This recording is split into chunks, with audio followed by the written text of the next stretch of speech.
What's up, everyone? We're gonna play Pale Rider today. I had to reset my key bindings earlier, so this is why we're starting a little bit late into this video, but you know, whatever. It doesn't really matter, right? So we got kind of rolled before that because our team walked up and died. But anyway, we're gonna talk about this character real quick and talk about what it can do. And there's not the most complicated of characters, to be honest. It gets a bunch of value from flanking, from having good aim and all that sort of jazz, but not too much other than that we that is just crazy, right? I need to let you know about. But that doesn't mean that there's not plenty to learn, because there is on every character. So yeah, this character thrives a lot by flanking. Its range is actually a lot smaller than you would think. There's a pretty dramatic range drop off on these in this game, so you have to be really cautious about letting yourself get into fights at too far of a range, especially when they have a gem sniper. You honestly don't really want to be messing with a gem sniper. Oh my, that setting's still wrong. LOL. Dang, that's actually kind of tragic. I almost stuck the res off. And we finished the res. Maybe I can give this guy a healing pad so we can get a little bit before he gets out. Nope, because it has an activation time. Last thing you have to do paying attention to is that there is a bit of an activation time on these things.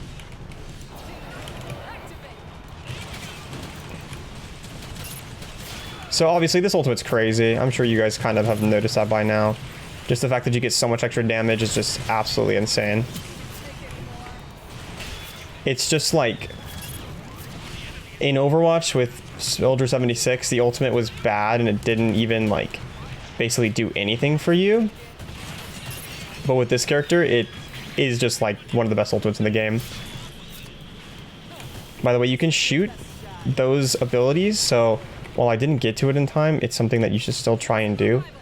I think when people learn more, they'll start shooting it just like in Overwatch with Junkrat tires, because there's still a learning curve to this game. There's a lot of people who haven't played this kind of game before, so there's still a lot to be learned in general, but that is one thing that'll definitely change. While we are flankers, in general, flanking is all about taking an off angle, right?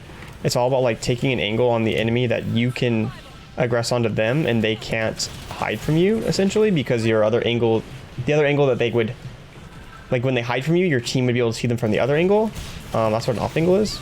Ooh, that's kind of scary. The slow grenade is useful, mainly just for something like that right there, of using it to try and slow down one of these melee units pushing you, like a Barbatos or this guy right here.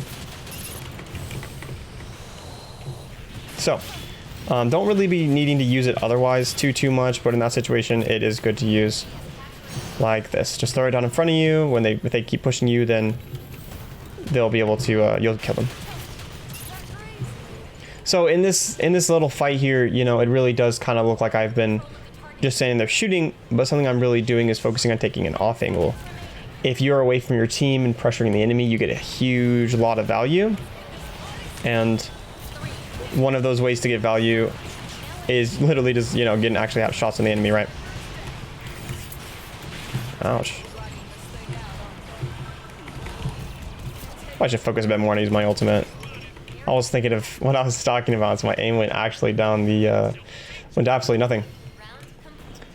But yes, even if there's not a clear flank route that you want to go on, even if there's not somewhere that you're oh, this is the perfect place for me. This is the perfect place I'm going to go run away, throw my healing pad down, and start fragging out from the side. You do still want to be away from your team. If your team's on the left side, you want to be on the right side. If they're on the right side, you want to be on the left side. It enables you to get the sort of pressure on the enemy that you need to be outputting to get value out of your character. This is looking to be a pretty easy peasy little push here. Ooh, or not. But we're gonna still, you know, keep our head on straight and try and grind this out. Again, this is a really bad place for the enemy to be standing. And I know it's kind of oh yeah, you know, you want to hold choke points, right? Choke points make a lot of sense.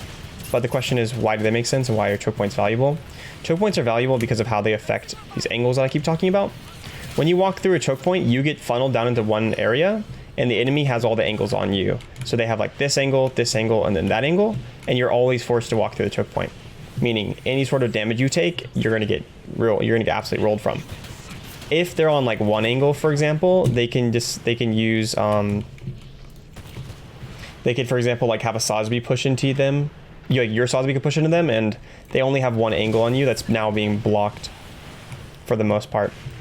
And that's why like just spreading around on the side of the choke is just a free method to like absolutely just win in a choke point situation.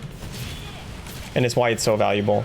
So that's really what choke points do. It gives the enemy team like really holdable and advantageous angles while giving the enemy team, hey, come here, man. While making the enemy team have to walk through a very, very unadvantageous position.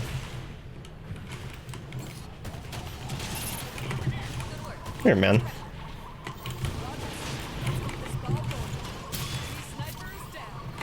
This guy's poor body jumping in there as he's dying.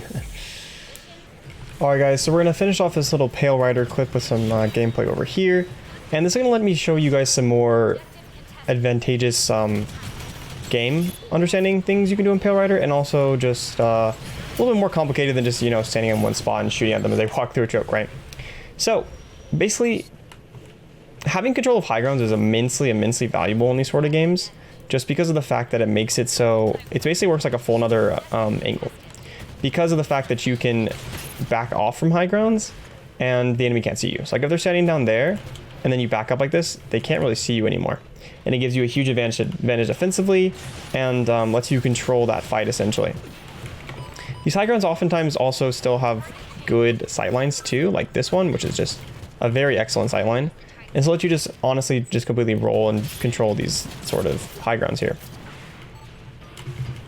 For just general gameplay, you always do want to be trying to like rotate to your next objective as fast as possible. You don't really want to be trying to wait around on like C too long in this sort of or the other map A in that situation. It's just not going to give you any more value anymore. Yeah, netting some kills is pretty good, but when you could be playing on the high ground and securing, it'll be a lot better. Although, you know, not dying, right?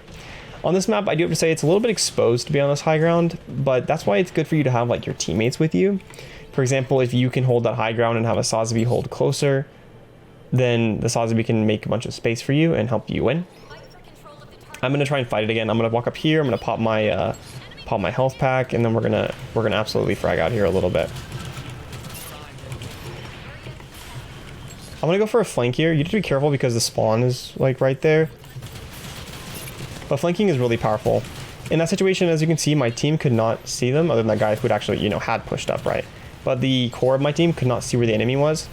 And using this ability allowed me to, or flanking allowed me to see where the enemy was as they were trying to res when they thought that they were protected, and allowed me to go frag out. So it's very, very valuable to do that, and an excellent general ability just to let yourself see enemies when they would be protected normally, and just output a lot of damage into them. Again, this video might feel a lot like me just saying the same things over and over again, but this character is very simple. I did make a guide on this character like I did on all the other 14 starter suits, and it really is a lot of just like making sure you're flanking nice and solidly, making sure you're holding your healing cooldown to use when you're flanking. I'll put your damage straight into the supports on the backline when you do flank, and you get a lot of value.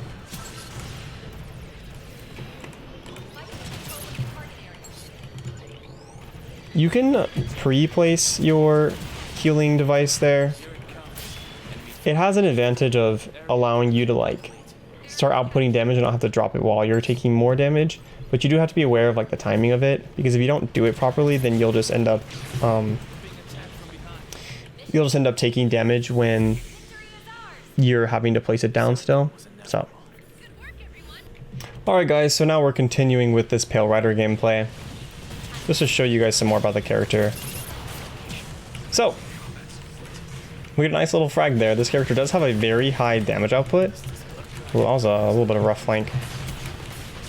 The repair pod is extremely powerful. It's honestly shocking that a character with such high regular damage has such high healing damage, or healing numbers too. Granted, you know, this character really shouldn't be played as an entirely like supportive character, just because there are characters that are better for that, right? But just the like added potential of this is kind of crazy. Well, that guy's going pretty aggro there, but a little bit too aggro. So getting control of this high ground would be very, very advantageous for me. I'm just going to take it because that guy, you know, went ahead and gave it to me. But with this, I can see the full map, and anybody standing right there can't really play there anymore. So it's a very, very, very good thing to do. Like, basically what you want to do is have someone push the main and you go through high ground, and allows you to, like, control the sightlines up here. I'm going to push forward, though, a bit, just because we do have the ability to take the aggro. This lets me control the angles even more, see through this little spawn door. Again, you can't obviously do everything by yourself, so you don't want to be trying to, like, be doing that by yourself. But in this situation, I kind of might end up having to, because we're not actually pressing the W keys that we should be pressing. Tossing your healing ability behind the corner there is a very, very good idea, just because I can win this. Do get a kill out of it. Again, we kind of should be winning. I have had the high ground control and I'm getting some frags. It's just we need to press the W key. People, like, yeah, you can do it yourself, and I maybe should have considered doing that. But you are risking, like, basically trading, like, good positioning for taking the initiative with your teammates. RIP. The other account that I was playing on, the Resum Pale Rider is on V, so I messed that up because of that. Looks like we're gonna get completely forced back here. Someone have to back up. Something that is very good to do in these sort of games, not like always, right? But the healing or the shields in this game are not really strong. And so when you are looking at a, oh wow. Usually it takes longer to blow up in the air, but that was kind of weird. But the healing or the shield numbers in this game are not very high.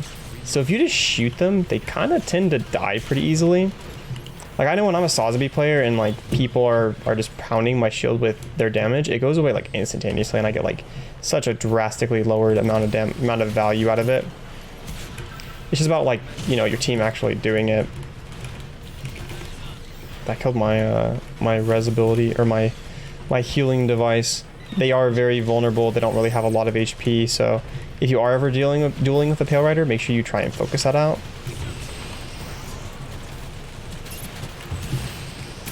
Oh, come on, man, he's so low. But do make sure you're trying to make sure you're getting any damage into that you can. Ooh, and back up. Those things chase pretty far. So now my team's pushing to the left. I'm going to go on the right side here, just a little off angle. The enemy seems to have been backed up anyway. It was just I was trying to get a little bit of a flank on them in that spot right there. Like, your positioning this character does need to be pretty, like, malleable, essentially. Like, you need to adapt to whatever your team's doing. If you do see your team going through one side, you go in the other one. Like, basically, yeah, you have an ideal spot to be in, and you can continue, like, you know, trying to enforce that situation, essentially enforce that thing, but a lot of the time it's not going to end up working, and they're just going to end up, like, dang, man, a lot of time they're going to end up just not doing what they should, right? In those situations, it's better for you to just go ahead and do what you need to and go on the opposite flank. If you're looking for some more Gundam Evolution videos, then make sure to check out my mobile suit guides. I made one for all original to 14 mobile suits, and I did a Should You Main guide series also, covering the same mobile suits and talking about whether you should actually main them in Gundam Evolution or not.